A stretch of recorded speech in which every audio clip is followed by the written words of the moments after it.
Baik, Assalamualaikum warahmatullahi wabarakatuh.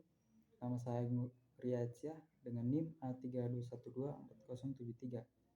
Baik, di sini saya akan menjelaskan sedikit dan menjawab 6 esai mengenai materi hukum tata negara dengan mata kuliah Pengantar Hukum Indonesia dengan dosen pengampu Pak Dr. Hasdin SPD MPD. Baik, pertama saya akan menjelaskan sedikit mengenai hukum tata negara. Hukum tata negara adalah cabang hukum yang mengatur struktur dan mekanisme penyelenggaraan negara, termasuk pembagian kekuasaan, hak dan kewajiban lembaga negara, serta hubungan antara negara dan warga negara. Baik, selanjutnya saya akan menjawab ada 6 esai mengenai hukum tata negara. Baik, yang pertama yaitu bagaimana efektivitas sistem checks and balance dalam mencegah penyalahgunaan kekuasaan di Indonesia.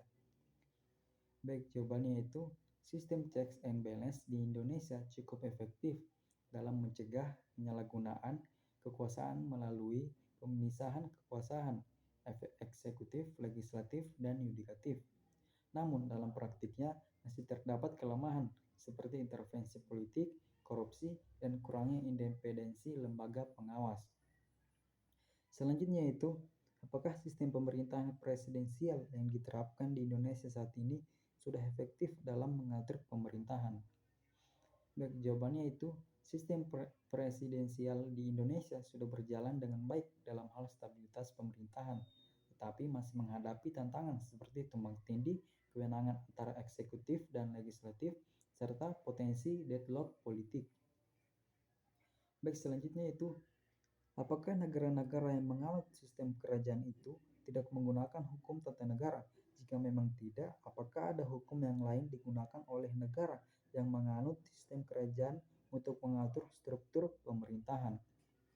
Baik, jawabannya itu, negara dengan sistem kerajaan tetap menggunakan hukum tata negara, meskipun strukturnya berbeda. Dalam monarki konstitusional, misalnya hukum tata negara tetap mengatur peran raja dan lembaga negara lainnya. Sementara dalam monarki absolut, hukum yang berlaku lebih banyak berdasarkan keputusan raja dan hukum adat. Baik, selanjutnya itu bagaimana hubungan antara prinsip kedaulatan rakyat dengan praktik demokrasi di Indonesia dalam konteks hukum tata negara. Baik, jawabannya itu prinsip kedaulatan rakyat menjadi dasar sistem demokrasi di Indonesia, di mana rakyat berperan dalam pemilihan pemimpin serta pengambilan keputusan melalui mekanisme perwakilan dan partisipasi politik. Selanjutnya itu, bagaimana peran hukum tata negara dalam mengatasi konflik-konflik yang terjadi di negara kita saat ini?